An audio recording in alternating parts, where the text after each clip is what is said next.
Então, quero falar sobre duas características do evangelho deturpado, focado na comunidade, na vida de igreja, tá bom? Então, abre sua Bíblia comigo em Lucas, capítulo 18, versículo 10.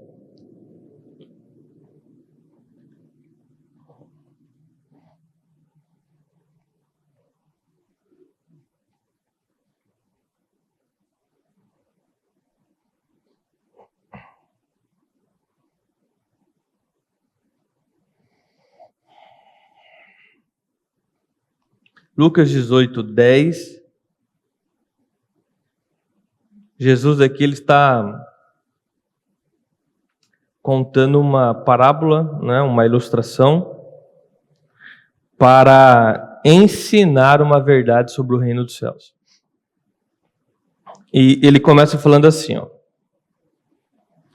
2 homens foram ao templo para orar. Um era fariseu. Fariseus são líderes religiosos, tá, meus irmãos? Eram aqueles que eram referências, tá? Então, se você quiser colocar numa linguagem mais atual, né, você pode chamar de pastores, tá bom? De forma bem simplista, mas para que você possa entender um pouco melhor, tá? Então, os fariseus eram líderes religiosos. Então, tinha 2 homens, um era um fariseu e o outro era um publicano.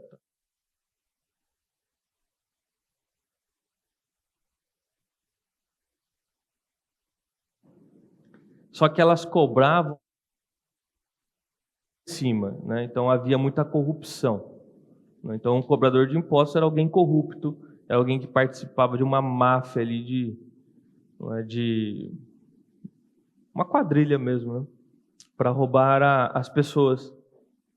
Então 2 homens foram ao templo para orar, um era o fariseu e o outro era um publicano.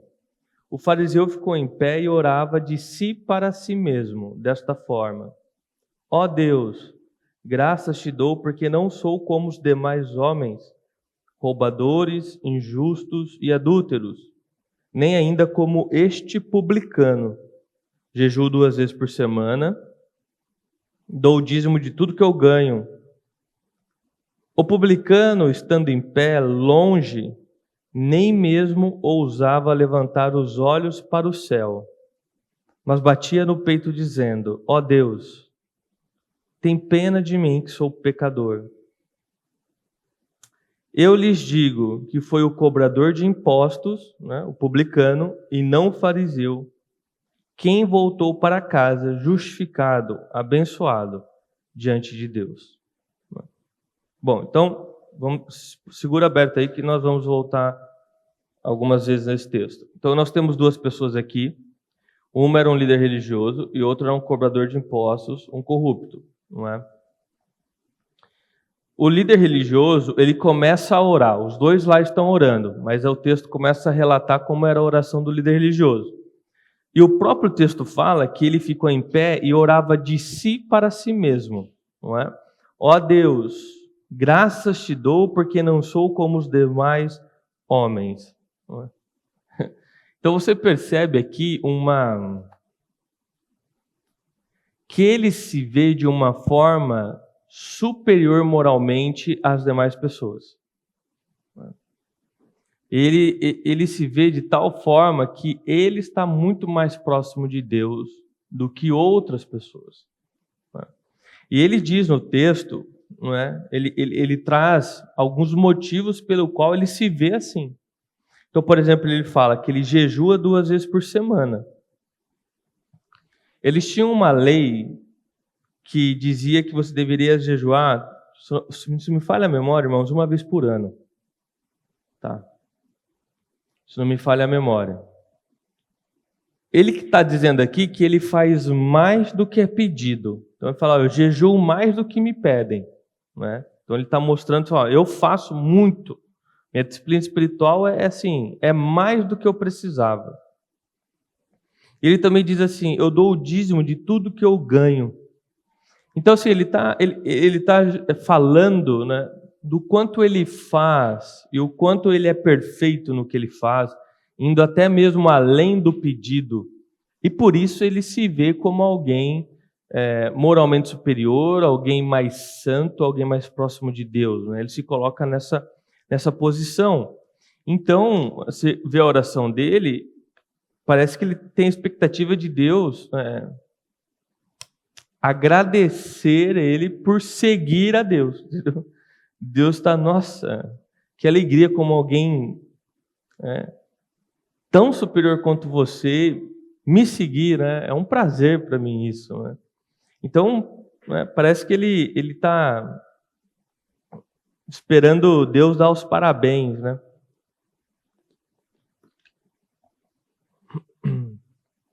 Agora,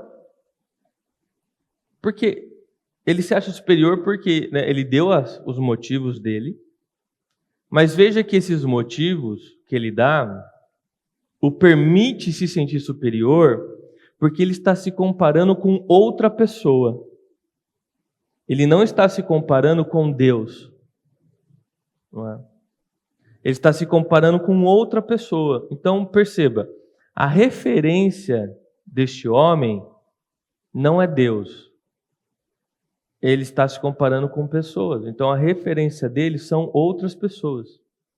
São as outras pessoas que entram, e também aqui para ficar um pouco mais claro, na igreja, para ficar um pouco mais simples de vocês entenderem. Não é? Aqui no texto eles estavam no templo, né? Mas eu vou falar igreja para ficar mais perto aqui da nossa realidade, né?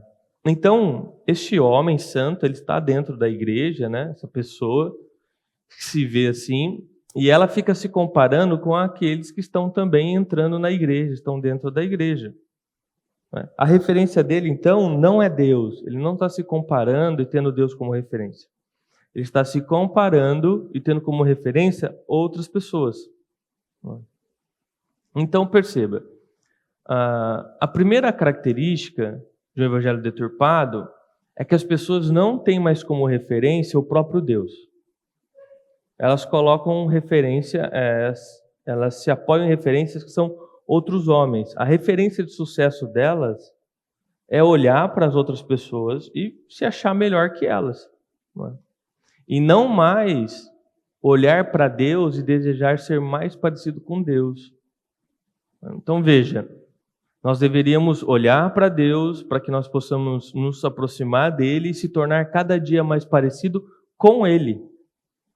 Mas no evangelho deturpado, as pessoas começam a se comparar uma com as outras e a referência de sucesso acaba sendo as próprias pessoas. E não Deus. Mas a Bíblia é muito clara, por exemplo, Efésios capítulo 5, é muito claro e fala, olha, imitem a Deus. Imitem a Deus. Sejam imitadores de Deus. Deus é a nossa referência. Então, o cristianismo, irmãos, ele não é sobre você ser melhor do que a pessoa que está sentada ao teu lado. O cristianismo não é sobre você ficar se comparando com as pessoas que estão dentro da igreja. Não é? O cristianismo é sobre cada dia mais nós sermos parecidos com Cristo.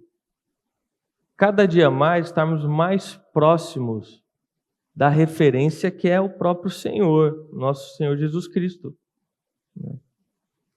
Porém, infelizmente, esse comportamento de comparações entre pessoas e ter as pessoas como referência, não é? E você vê até alguns lugares que a liderança da igreja e o pastor, eles acabam se tornando quase que um próprio Deus ali dentro daquele lugar, né?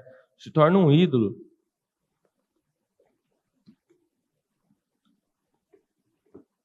E esse é um comportamento extremamente comum. E esse tipo de comportamento ele vai gerar um grande problema. O primeiro grande problema já é por si só a pessoa não ter como referência a Deus, né? Mas isso vai ter desdobramentos. Essa igreja, por exemplo, essa comunidade, ela vai sofrer divisões entre a própria membresia. E onde há divisão, vai ter sempre pessoas machucadas. Onde tem divisão, sempre tem pessoas machucadas. Porque a partir do momento que as pessoas começam a se comparar entre si, elas começam a criar categorias. Não é? Elas começam a se separar dentro da igreja em categorias. Então, o versículo 11 aí do que nós lemos, está escrito assim, Deus te dou graças, porque eu não sou como os demais homens. roubadores, injustos, adúlteros, e nem ainda como este publicano. Está vendo aqui, então, é uma comparação que ele está fazendo dele com outras pessoas. Ele está se comparando. E quando ele se compara, ele está criando uma divisão, onde existe essa classe que é superior aos outros, moralmente, espiritualmente, são pessoas assim santas, referências, não é? E uma outra classe que é a ralé, né? Que é esse povo aí que é moralmente inferior, espiritualmente inferior, né? É um lixo ali, ninguém liga para eles, não é? É isso que está acontecendo aqui. Comparação gera divisão, divisão gera categorias de pessoas, não é?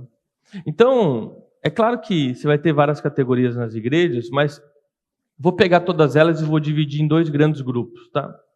Então, em igrejas que acontece isso, basicamente você tem 2 grandes grupos lá dentro. Você tem as pessoas santas, não é? Consideradas santas, porque elas são moralmente superiores aos outros, espiritualmente, né? Elas cumprem todos os ritos, né? E etc. E elas se colocam assim diante da igreja. E você tem, então, os pecadores, né? Que é o resto, que é inferior, que é desprezado, não é? Que espiritualmente não é bom o suficiente. Não é?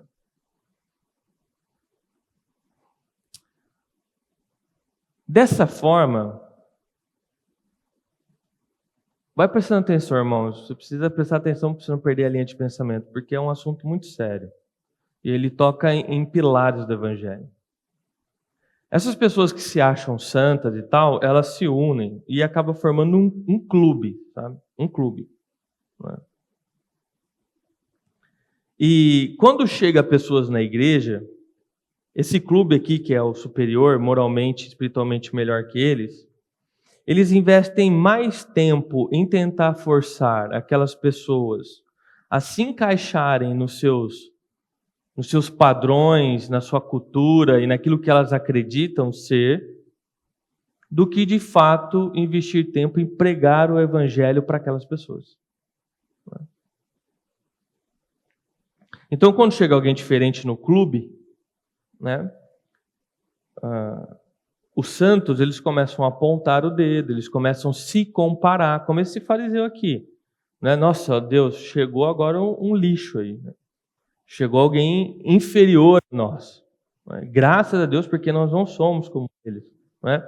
Então, eles começam a se comparar. Né? E ao invés de pregar o evangelho para aproximar aquela pessoa de Cristo, porque Cristo é o único que pode transformá-la, eles se aproximam para tentar enquadrar aquela pessoa nas suas culturas, nas suas ideias, ou seja, tornar clones deles, para que todos sejam iguais a ele, para que o clube se mantenha igual e unido. Então é um ambiente onde vai existir muita comparação, muito julgamento, vai existir uma competitividade, né, entre aqueles que querem cada vez aparentar ser mais santos que os outros, superior aos outros, não é? E também vai ocorrer uma idolatria, porque as pessoas que estão chegando neste local, elas vão aprender que elas têm que ser iguais àquelas pessoas que são santos da igreja. Então elas vão venerar aquelas pessoas, elas querem se tornar aquela pessoa. E veja, já começa o evangelho tudo errado, porque na igreja você tinha que logo aprender de cara que você deve ser igual a Deus. Não é? Então aqui você tem as pessoas tomando o lugar de Deus, porque se acham superior, e Deus é deixado de lado. Né? Deus não é o foco. Deus não é o foco daquela igreja, não é o foco daquelas pessoas. Você entender que enquanto muitas igrejas fazem essa separação entre santos e pecadores, Deus separa as pessoas entre pecadores e pecadores. A única diferença é que este pecador aqui, ele conheceu a Deus e ele está sendo transformado pelo Espírito Santo. mas ele continua sendo um pecador. Se não fosse Deus na vida dele, ele seria condenado ao inferno igual aos outros. Então, o Evangelho, ele traz para nós uma humildade. Ele nos força a reconhecer que nós estamos em pé de igualdade, porque se não fosse Deus em nossas vidas, nós seríamos exatamente iguais ou piores do que essas pessoas que você está olhando de cima para baixo. Quando eu digo você, eu estou generalizando, obviamente. Não é? Nós, por exemplo, você pode olhar para mim, que sou pastor, nossa, irmão, veja em mim mais um pecador que encontrou a redenção em Cristo. E assim como você está lutando diariamente para ser mais parecido com Cristo, em mim não há nada digno, não há nada. O que você vê de bom em mim é Deus. Então, quando você olhar para mim, não tente ser igual a eu. Não é? Tente ser igual a Deus. E se você vê Deus sendo espelhado na minha vida, no final você não está copiando eu, você está copiando a Deus. Percebe? Então, a minha vida e a sua vida deveria ser apenas uma placa que aponta para Deus. E não uma placa que aponta para você mesmo dizendo, olha como eu sou bom. Porque nós devemos reconhecer que as nossas boas obras é Deus em nossas vidas. É a graça de Deus em nossas vidas. Não é? Então, tem que haver dentro de uma igreja sadia uma humildade em entender que você sem Deus é nada. Dessa forma, você passa menos tempo se comparando com outras pessoas e se achando alguma coisa, e mais tempo buscando a Deus e apresentando Deus a outras pessoas, porque é Deus que nos transforma. E então Deus se torna o centro daquela igreja. Ele é a nossa referência, Ele é quem nós desejamos nos tornar parecido. Nós não estamos competindo entre nós não estamos nos comparando. Nós estamos juntos, um ajudando ao outro, lutando um pela fé do outro, para sermos cada dia mais parecidos com Cristo. Romanos 3,23 diz que todos, significa que não tem exceção, todos pecaram e todos carecem da glória de Deus. Todos pecaram. Não tem um dentre nós que pode bater no peito e se achar de fato superior. Se achar, pode achar à vontade, mas de fato, ser superior, não há um entre nós, entre a raça humana. Então, a primeira característica, o primeiro grande problema é Deus não ser a referência daquela igreja, pessoas serem referências. E elas então acabam se competindo, criando divisões, pessoas são machucadas, pessoas são lesadas, pessoas são abusadas. A segunda característica é a meritocracia. A meritocracia é um termo que significa que você tem que fazer para merecer ganhar alguma coisa. Tá? E essa é a cultura do mundo vigente. Para que você tenha coisas, você tem que fazer por merecer elas. Então você tem que mostrar o teu valor, você tem que mostrar o quanto você é capaz. Então, por exemplo, quando você está buscando um emprego, o teu currículo é um atestado da tua capacidade, do quanto você pode fazer. E aí quem olhar o currículo vai ver se o tanto que você faz, você merece receber aquele cargo, aquele salário. É assim que a nossa cultura funciona. Não é? Você faz por merecer. Mas o reino dos céus, ele é o reino de ponta cabeça. Eu sempre falo isso, né? Onde os últimos são os primeiros, onde o líder é quem serve, não é? E no Evangelho, você não faz por merecer, você recebe sem merecer. E eu vou explicar agora, não é, com mais detalhes, o que eu quero dizer com isso. Então, imagine uma cena, a pessoa chegando em uma igreja, e essa igreja é uma igreja com o evangelho deturpado, é uma igreja doente. Ela vai ser apresentada a esse ambiente doente, a esse evangelho deturpado, onde as pessoas são divididas, tudo que a gente acabou de falar, onde há muita competitividade. E como ela foi apresentada a isso, a esse tipo de evangelho, que é um falso evangelho, ela vai normalizar essa situação. Então, o evangelho é sobre isso. É sobre você tentar ser igual à liderança daquela igreja. E tem alguns lugares que copiam mesmo, a forma como o pastor se veste, a forma como o líder fala, até o tom de voz, né? De fato, se tornou uma idolatria mesmo, de fato. Não é? Então, uma vez que ela normalizou essa situação, ela quer fazer parte do grupo. Não é? Todo mundo quer fazer parte de um grupo grande, né? Um grupo onde as pessoas são boas. Né? Então, obviamente, a pergunta que ela vai fazer quando ela chegar naquela igreja é: o que eu preciso fazer para que eu possa ser aceito aqui e faça parte desse grupo que é a categoria de cima dessa igreja? Eu quero ser um santo também. Eu quero ser alguém moralmente superior. O que eu tenho que fazer para ser essa pessoa? Ótimo. A liderança daquela igreja, e a membresia vai participar disso ativamente, fala: beleza, você quer ser como nós? Então tá aqui, uma lista de regras para você seguir. Então você segue todas essas regras, não é? Nós vamos ficar te avaliando e aí nós vamos te dando uma resposta, um retorno, se você já está bom o suficiente para fazer parte do nosso grupo, para ser considerado alguém que faz parte do nosso grupo, não é? Então veja,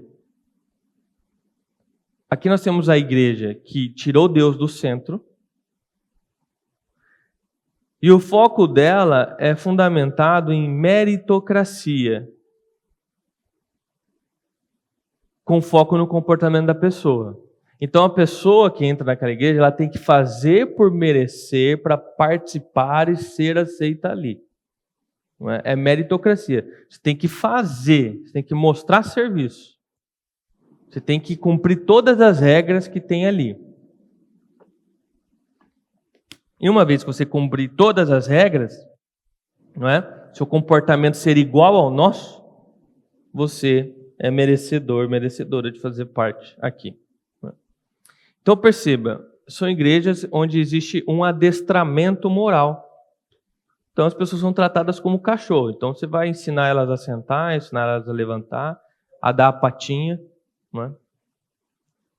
Porque é um adestramento isso. Porque o único que tem poder para transformar pessoas é Deus. Você pode dar uma lista de regras para as pessoas, elas vão seguir, se elas se esforçarem.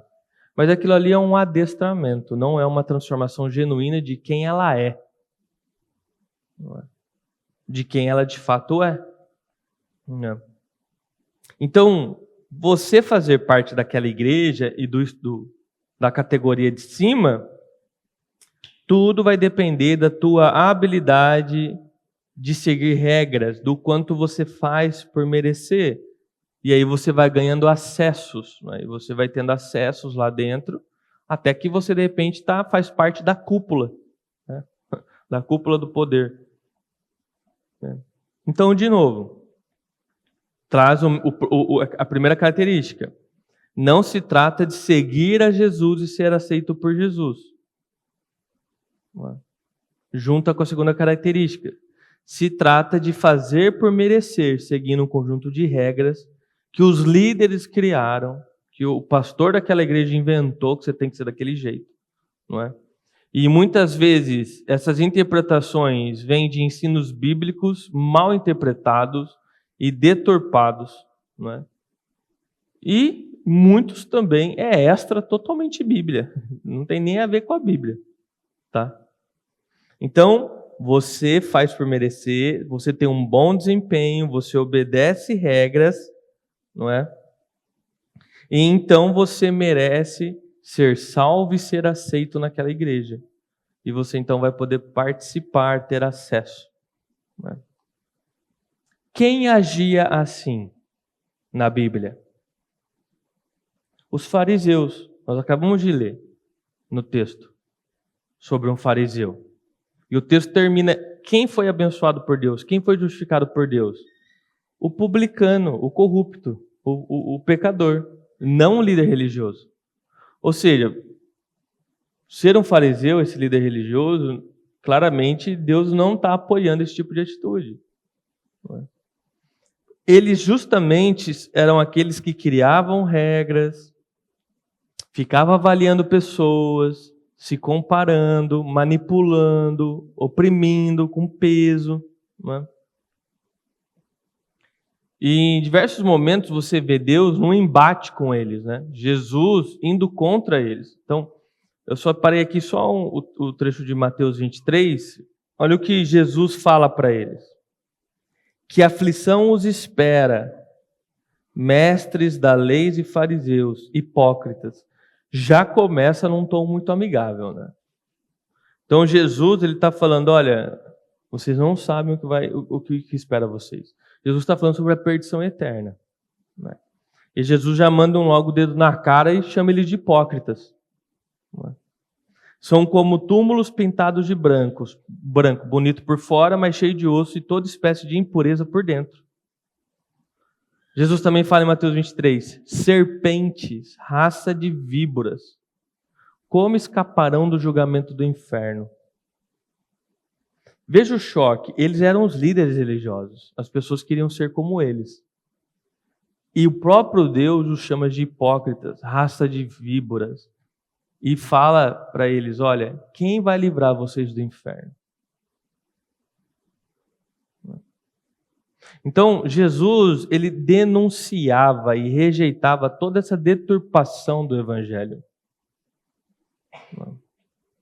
Irmãos, é loucura alguém acreditar que para ser aceito por Cristo, você tem que fazer por merecer. Isso é loucura. Sabe por quê? A Bíblia é muito clara em falar sobre o que eu e você merecíamos. Não é? Efésios capítulo 2, versículo 3, vai dizer assim, ó, todos nós vivíamos deste modo. Que modo? Seguindo os desejos ardentes e inclinações da nossa natureza humana. Éramos, por natureza, merecedores da ira de Deus. Então, o que nós merecíamos? A ira de Deus. Isso significa o próprio inferno, a perdição. E por que, se nós merecíamos o inferno, por que nós não recebemos o inferno? Porque, ao contrário disso, nós somos aceitos em Deus e salvos. Por quê? O que nós fizemos para merecer a salvação e sair das pessoas que deveriam estar no inferno para pessoas salvas? Sabe o que eu e você fizemos? Exatamente nada. Nada. Porque quem veio até nós e nos transformou para que aí então nós agora possamos ver o real estado da nossa pecaminosidade e que nós precisamos de Deus, foi Deus. Deus, ele toma o nosso coração quando ainda nós estávamos mortos espiritualmente. Ou seja, o morto espiritualmente, ele não tem condição de enxergar o que é pecado, o que não é pecado. Ele nem ao menos crê que de fato talvez Deus exista, ou no julgamento, ou que ele precisa transformar a vida dele. Um morto espiritual não crê em nada disso. Ou seja, a partir do momento que você decidiu na tua mente, no teu coração, fala, eu vou aceitar a Deus, eu preciso de um Deus, eu sou um pecador. Para você ter esse tipo de pensamento, significa que Deus já está no teu coração. Porque é o Espírito Santo que nos convence do pecado. Então, o que você fez para ser convencido do pecado? Nada. Deus tomou atitude e tocou o teu coração. E então você fez sua decisão, né? Então é loucura você achar que tem que fazer algo para merecer ser salvo. Porque nós não temos força suficiente para mudar nossa condição espiritual. É Deus que nos transforma. Então nós recebemos a salvação sem merecer. Por isso que é chamado de graça. E até para que ninguém se vanglorie para falar que eu mereci. Deus salva as pessoas de graça, pela graça, não é? Melhor dizendo. Não é?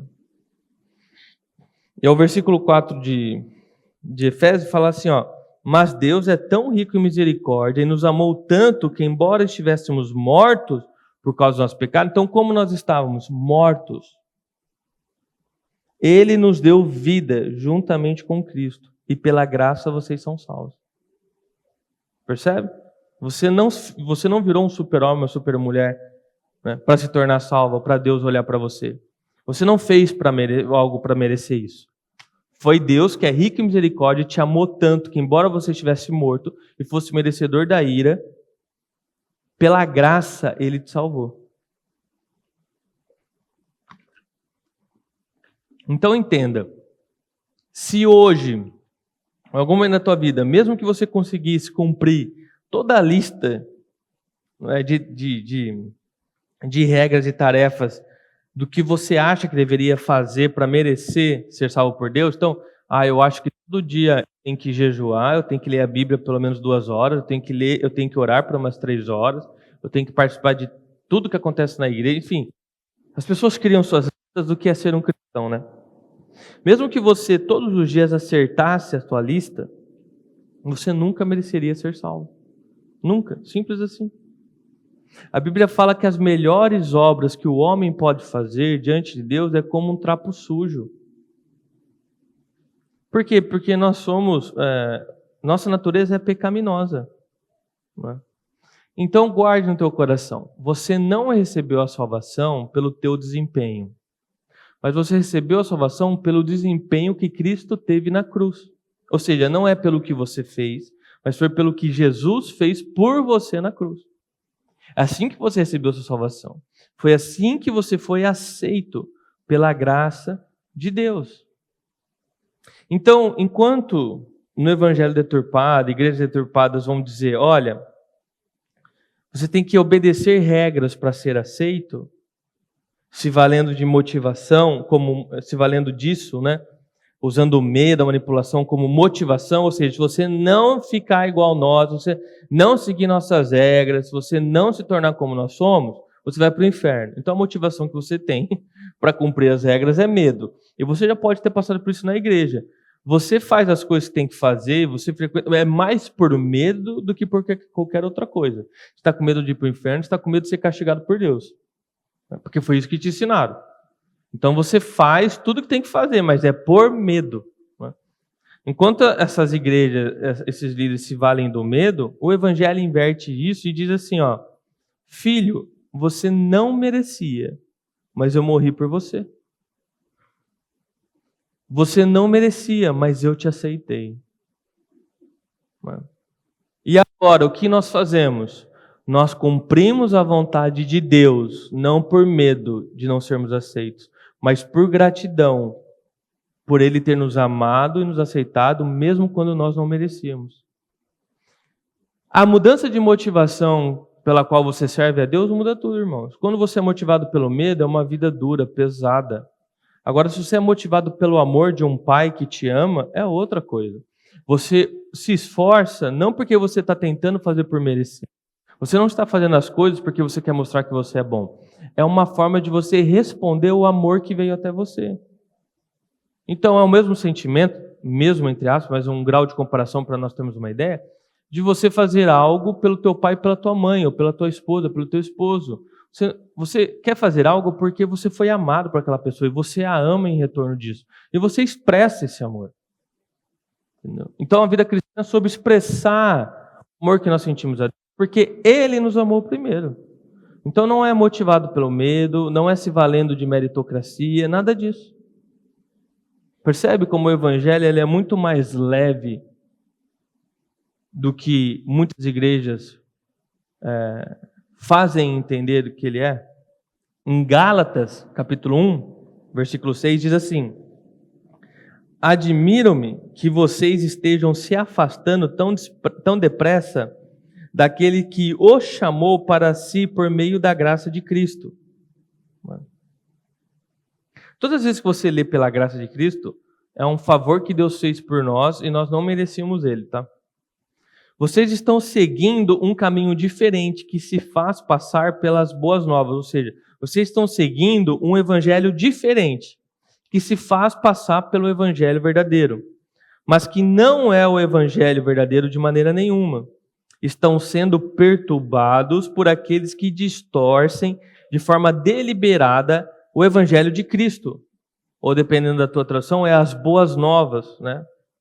Que seja amaldiçoado qualquer um, incluindo a nós, ou mesmo um anjo do céu, que anuncia o evangelho diferente do que aquele que nós estamos anunciando. Então veja, nessas igrejas, nesses lugares, as pessoas deturpam o evangelho e te vendem a ideia que você deve fazer por merecer para ser aceito por Cristo. No final das contas, é justamente esse tipo de pessoa que são amaldiçoadas por Deus. Então estão te vendendo ouro, mas na verdade é latão.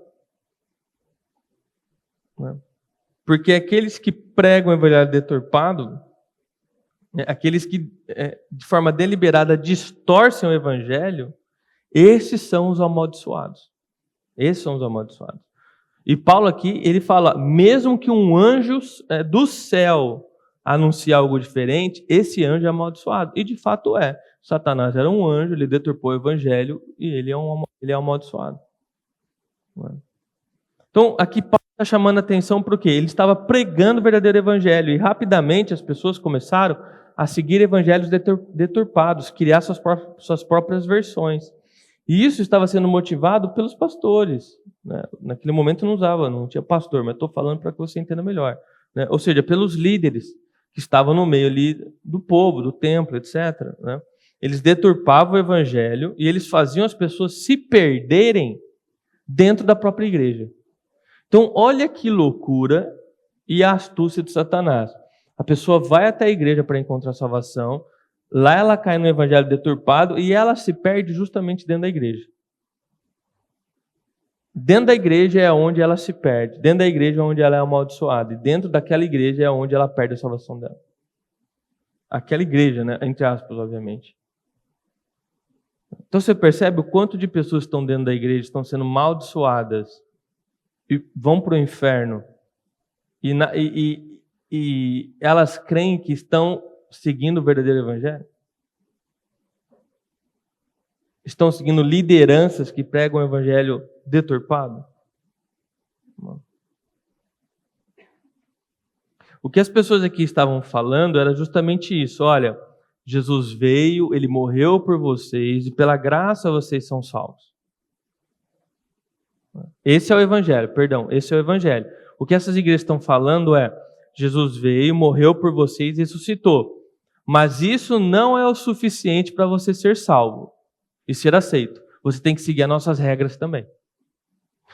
Tipo, a morte de Cristo não é suficiente. Você tem que seguir a nossa regra.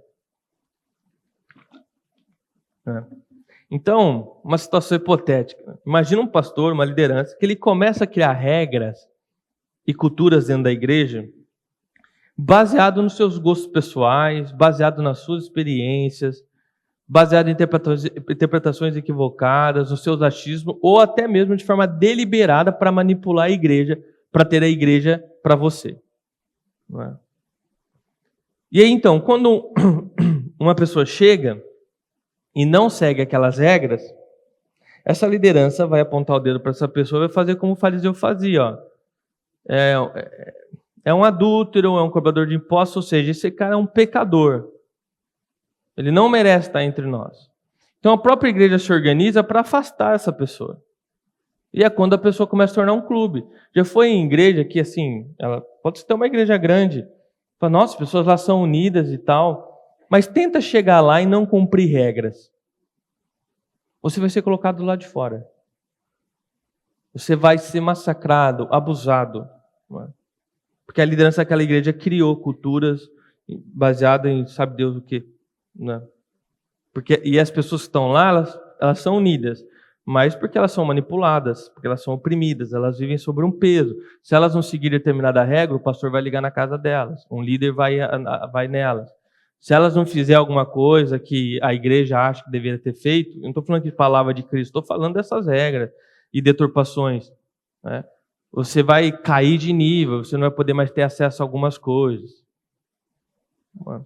Manipulações. Né? No final, essas igrejas, essas lideranças, elas cobram das pessoas aquilo que nem Deus cobrou. Eu estou rindo porque é um absurdo, irmãos. E é triste que as pessoas caiam nesse tipo de história. Você vai à igreja para ser recebido por Cristo e a igreja cobra de você aquilo que nem Deus cobrou. Atos 15:10 fala assim: então por que agora vocês provocam a Deus, ou seja, provocam a Deus, sobrecarregando os discípulos gentios? Gentios é aqueles que vêm de uma cultura totalmente mundana, aqueles que não criam em Deus. Não é? Ou seja, as pessoas que estão chegando à igreja. Não é? Por que vocês estão provocando a Deus, sobrecarregando esse pessoal que está chegando? Com um jugo que nem nós e nem nossos antepassados conseguimos suportar. Por que vocês estão fazendo isso? Por que vocês estão provocando Deus? Colocando um peso sobre as pessoas que nós não colocamos, nem nossos antepassados colocaram. Pedro aqui, ele está lutando justamente contra esse peso de interpretações, tradições, regras, achismos, que era colocado sobre as pessoas. E ele está falando, olha, o jugo de vocês é pesado. Ou seja, vocês estão colocando muito peso sobre o ombro das pessoas. Coisas que a Bíblia não pede, nem Deus pede, vocês estão provocando a Deus.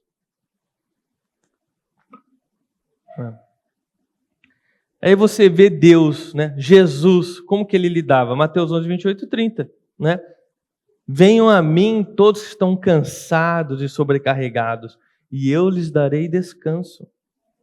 Tomem sobre vocês o meu jugo e aprendam de mim, pois eu sou manso e humilde de coração.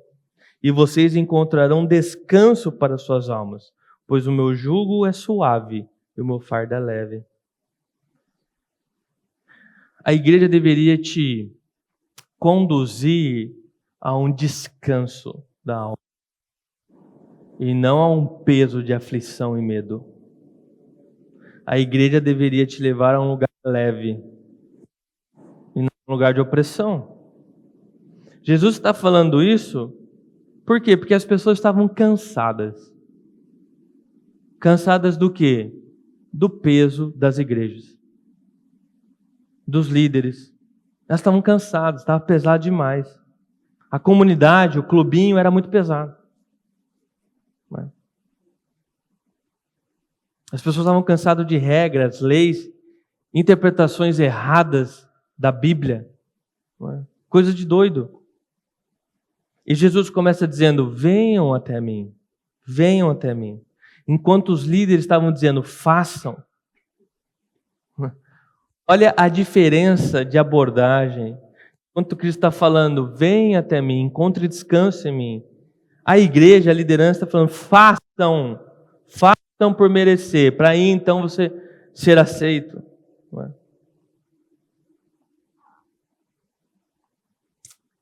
Você consegue ver claramente a diferença da forma como Cristo traz o evangelho, o verdadeiro evangelho, e como o evangelho está sendo deturpado?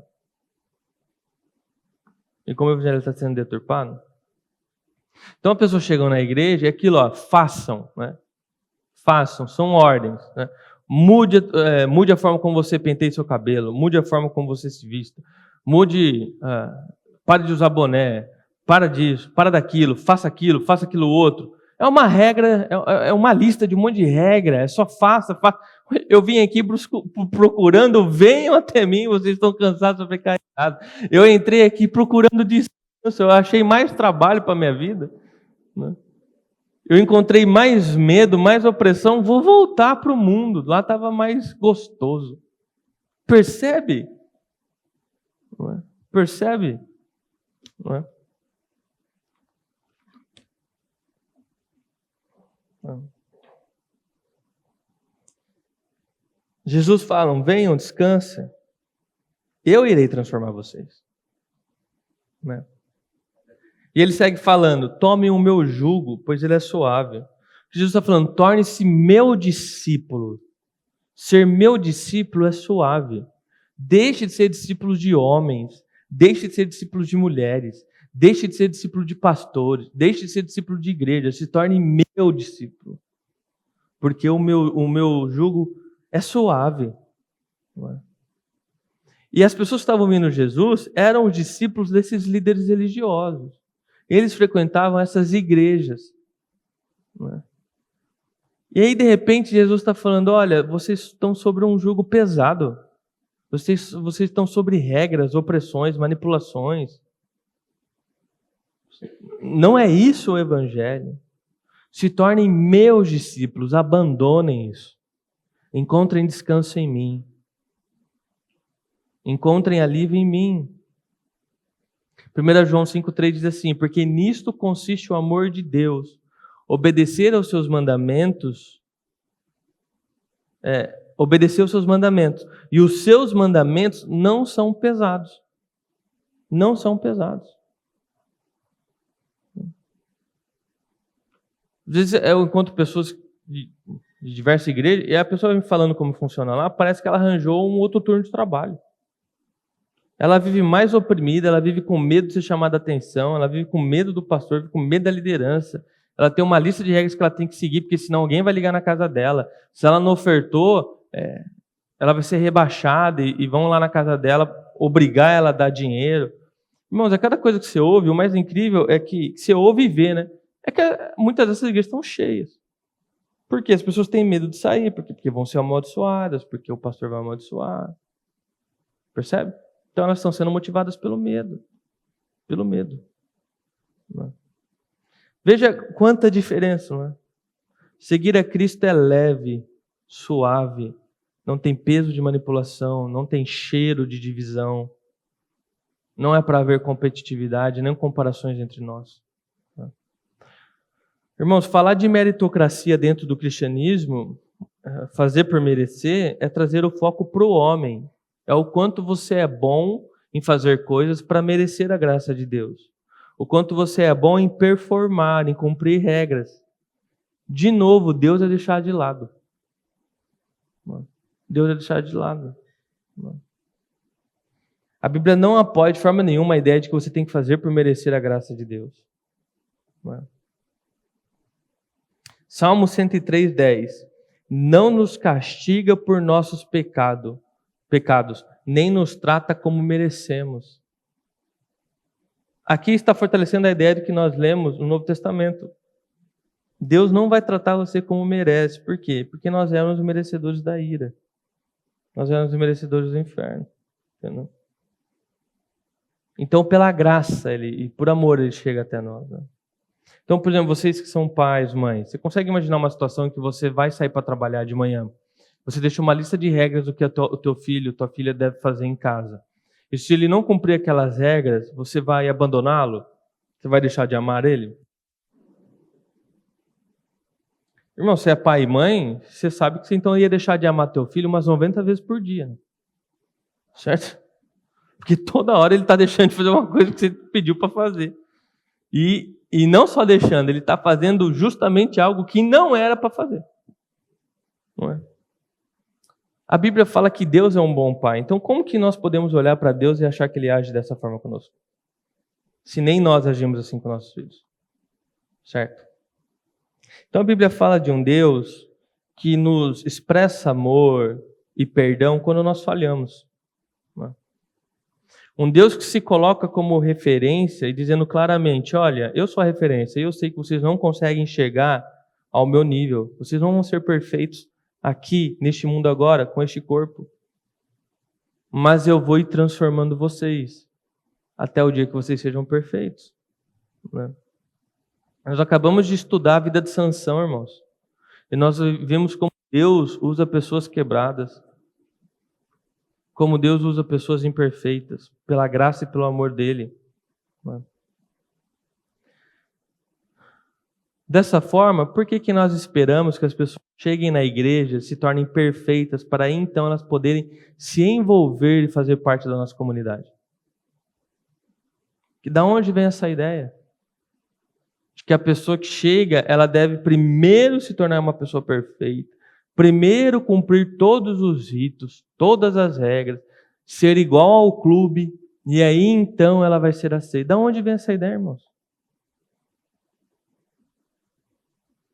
As pessoas, elas chegam detonadas, destruídas.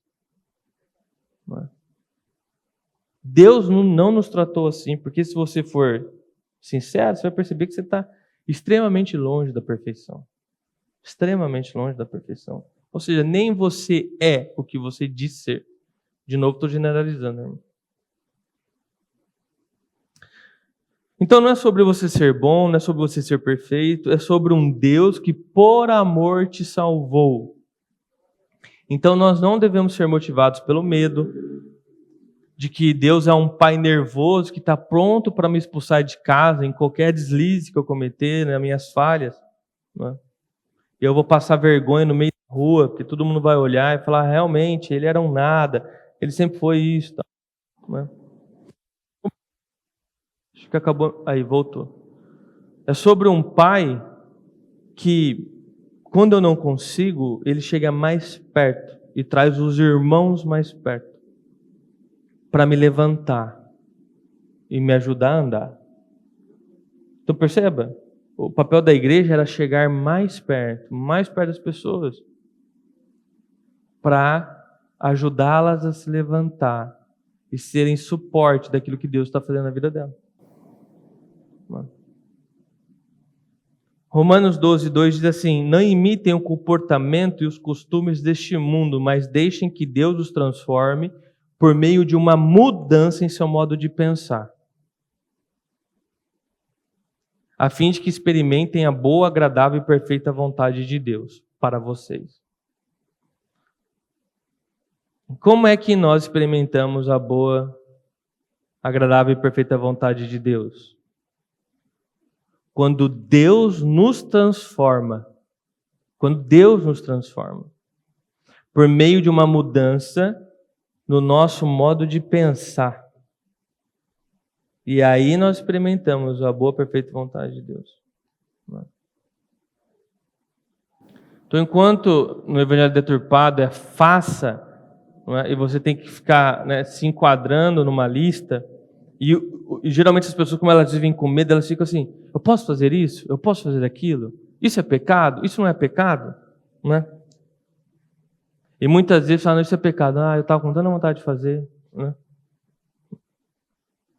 Eu quero, mas não devo. No verdadeiro evangelho, essa parada de, eu posso, eu não posso, é pecar, né? E esse desejo, mas eu queria tanto. Isso assim, irmãos, isso é muito secundário. Né? Por quê? Porque essa mudança moral que as igrejas tentam impor sobre as pessoas é muito pouco perto do que o evangelho faz. Né? O evangelho é sobre Deus transformar a tua mente, Deus transformar o teu coração, ou seja, a forma como você pensa, a forma como você vive agora é diferente, parte de você isso, porque Deus transformou você. Não é? E uma vez que Deus está te transformando, você não precisa de regra, porque agora você deseja obedecer a Ele. Você deseja, porque a forma como você pensa mudou. Você não precisa de um líder te controlando, você não precisa de alguém fungando na tua nuca. Alguém tentando te adestrar. Então não é mais sobre o devo ou não devo, é pecado ou não é pecado. A transformação que Deus opera em nossas vidas, ela é tão intensa, irmãos, que agora é sobre eu não quero. Eu posso desejar, mas eu não quero. Eu não quero participar mais disso, eu não quero mais fazer isso. Eu não quero mais me vestir de tal forma. Eu não quero falar mais certo tipo de palavreado. Eu não quero... Entendeu? É a transformação que Deus opera. E essa transformação, irmãos, ela demora a vida. Você vai passar a vida sendo transformado por Deus, até que você chegue na perfeição. Pessoas não vão ser transformadas em um mês dentro da igreja, irmãos. Quando eu digo transformadas, é do nada ela se mudar completamente. Deus impacta ela com seu amor, começa a transformação e começa mudanças. E ela começa a mudar a forma de falar, e de repente Deus começa a trabalhar na forma como essa pessoa se veste, Deus começa a trabalhar na forma como essa pessoa lida com o dinheiro. E você pode ter 30 anos de igreja, você está aqui hoje, 50 anos, você sabe que Deus está trabalhando em alguma área da tua vida agora. E você está sendo transformado nessa área. O que importa é que você está sendo transformado. O que importa é que Deus está mudando a tua base. O que importa é que teu pensamento foi transformado. Então você está numa jornada de crescimento espiritual. Ok, você não é nem perto do que deveria ser, mas eu também não, e ninguém é. Mas nós estamos ali.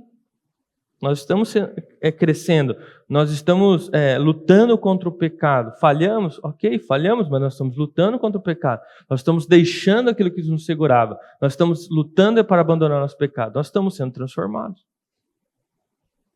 Nós estamos sendo transformados. Então, se antes a esperança e a nossa fé estava na nossa capacidade de reprimir os nossos desejos e seguir um monte de regra, agora a nossa esperança e fé está na capacidade de Deus de nos transformar. De nos transformar. Né? E é óbvio que uma vez que Deus iniciou o seu trabalho em nós, a demonstração pública é a transformação. Então a pessoa ela passa a ter certos comportamentos. Ela passa por transformações que você fala, cara, Deus está se fazendo presente na vida dessa pessoa. Não é? Porque ela está sendo transformada. Como é que você sabe se uma pessoa foi impactada por Cristo? Porque ao longo da vida, ao longo dos dias do mês, você está vendo essa pessoa ser transformada. Ela está pouco a pouco, uns mais rápidos, uns mais lentos, mas ela está sendo transformada. Isso demonstra que Deus está tocando no coração dela. Né? Porque a pessoa também querer usar o evangelho para deturpar ele e falar, não, Deus habita em mim, mas ela não muda nada na vida dela, isso é uma grande mentira, é outra deturpação do evangelho. Porque o evangelho sempre vem acompanhado do amor de Deus e do vai e não peques mais. Ou seja, a partir do momento que Deus entrou na tua vida, você está numa luta contra o pecado. Então isso é possível ver isso. É possível ver. Né? Eu quero concluir, irmãos, dizendo que o poder de Cristo na vida do cristão não se atém apenas a refrear os desejos da carne, mas também coloca novos desejos em seu coração. A natureza determina o desejo, e agora temos a natureza do próprio Deus. 2 Pedro 2,10. Não precisamos de leis exterior para controlar nossos apetites, pois agora nós temos vida interior. Quem disse essa frase foi um teólogo chamado Wiersbe. Então, irmão, e aqui eu termino, o meu papel como pastor não é ficar colocando regra na vida de ninguém. Nosso papel como liderança não é ficar oprimindo ninguém. Né? Não é ficar focando no pecado da pessoa. O meu papel é te levar a um relacionamento crescente com Jesus. E cada vez mais levar o evangelho verdadeiro para a sua vida. E cada vez mais te aproximar de Deus. Porque somente Ele pode mudar a sua natureza. Somente Ele pode transformar teu coração. E a consequência do verdadeiro evangelho na tua vida é você abandonar o pecado. Amém? Então, é tudo sobre Cristo e em quem Ele está nos transformando. Não fomos chamados para fazer, e sim para ser. Né? Nós nos tornamos filhos de Deus. E uma vez sendo, nós fazemos. Tá? Vamos ao refletir e praticar? Pode colocar para mim o ponto 1? Por favor. Ame e acolha como Cristo acolheu você. A igreja deve ser um lugar de graça e transformação, não de exclusão e regras pesadas. Seja alguém que ajude outros a encontrar descanso em Cristo. Ponto 2. Substitua a religiosidade pela intimidade com Deus. Busque crescer em comunhão com Cristo em vez de focar apenas em comportamentos exteriores. A verdadeira transformação vem de dentro para fora. Seja um imitador de Cristo e não um fiscal da fé alheia. Em vez de medir sua espiritualidade pelas falhas ou acertos dos outros, dedique-se a refletir o caráter de Jesus em sua vida. Né? Então, esses são os 3 principais pontos para que você possa refletir e orar em cima disso durante toda a semana. Né? E você tem a oportunidade de começar a orar a respeito disso agora, irmãos. Porque nós vamos dar alguns minutos para que você faça uma oração a Deus, reveja a forma como você tem lidado com o Evangelho, ou como te apresentaram o Evangelho, ou a forma como você tem tratado outras pessoas, né? Se arrependa e peça a Deus para que Ele coloque sobre você o jugo leve dele e o fardo suave dele. Amém? Pode ficar à vontade, em pé sentado ou ajoelhado, faça suas orações.